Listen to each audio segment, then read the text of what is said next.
大家好，歡迎嚟到樂在呢套財經人頻道。今日咧同大家做一個快閃5分鐘啊！今日我相信咧，市場嘅焦點咧一定咧都係嚟自係匯控私有化恒生銀行啊！咁呢一個咧係屬於港股近年嚟計一個相當之大嘅一個交易啦啊！咁如果真係私有化成功嘅話咧，會係令到咧喺1972年已經喺香港上市嘅恒生銀行咧就會係除牌嘅啊！咁而納入咧係成為匯控嘅入邊一間咧就係附屬公司咁樣嘅啊！咁會撤銷嗰個上市嘅地位啊！咁日後咧成功嘅話就變咗係冇咗11號仔啦！咁呢個都一個係好大嘅變化啊！咁不如就講一講今次咧就對於係匯控同埋恒生嘅影響係啲咩先啊？咁首先咧就係對於恒生銀行咧會係絕對係有利嘅啊！咁雖然咧155蚊呢一個嘅私有化嘅價錢同以往嘅時間可能咧講到去到175啊200蚊買嘅股東咧都仲係有蝕嘅，咁但係亦都可以咁講咧，155蚊呢個股價咧其實已經係去到咧2021年嘅水平啦，即係話如果由2021年已經買咗呢隻恒生嘅話，到而家為止嘅話咧其實咧就即係無蝕嘅。咁當然啦，如果係過去20年啊30年嘅股東嚟睇嘅話，另外一種睇法啦。咁但係當然咧，亦都可以睇到過去咁多年咧都有派息嘅，咁所以咧其實個計算咧其實又唔可以話完全可以咁樣係講翻嘅嚇。咁睇翻咧，實際上今次對於恒生嚟計有啲咩嘅好處嚇？首先亦都可以講到呢155蚊嘅私有化嘅價錢咧，其實咧就等於咧市賬率嗰方面 P book。大概咧係1.8倍嘅啊，咁呢個咧就係比起就即係佢係私有化之前咧，大概1.3、1.5倍嘅話咧，就其實咧算係一個比較高嘅價錢咧，係私有化。咁亦都睇翻咧其他嘅本地嘅銀行股份，佢哋嘅市賬率咧，只不過大概1倍度。咁所以今次咧屬於一個比較高價嘅私有化嘅嚇。咁其餘嘅話咧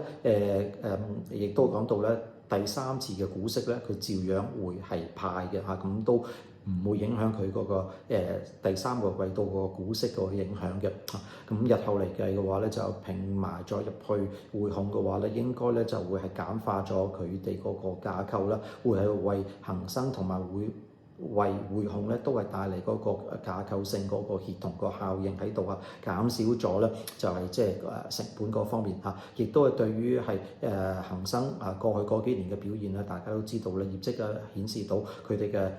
壞帳咧係幾多下嘅。咁今次咧係匯控咧係私有化佢咧，就應該係可以係就即係攞埋佢啲壞帳啦。對於係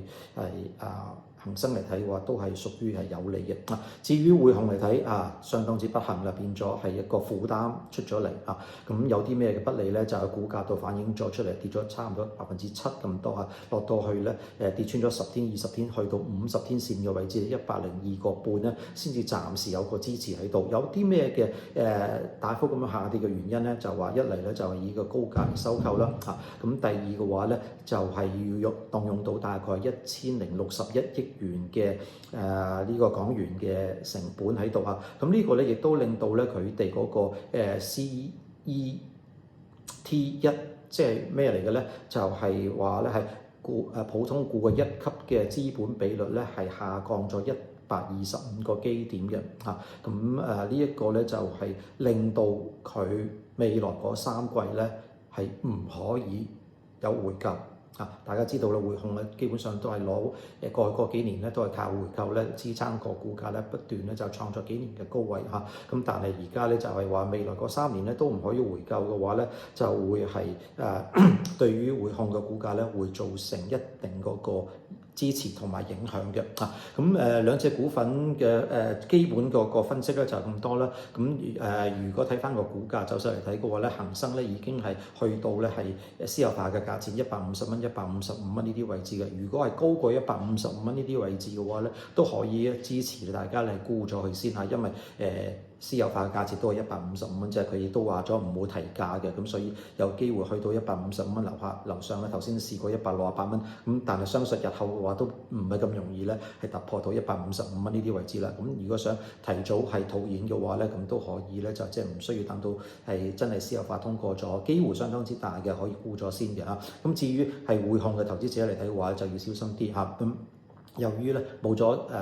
回購，咁對於日後嗰個股價走勢嚟睇嘅話咧，可能咧唔會有個好大嘅刺激幫助喺度，會有個機會回軟嘅機會比較大啲，或者有個機會試翻去100或者以下嘅水平嘅。咁所以如果要作為一個炒股價嘅因素嘅話咧，匯控咧就應該係沽出去。長線持有收息嘅投資者嚟睇嘅話咧，就都可以建議話繼續揸住啦嚇，咁都其實股價唔係太大影響嘅。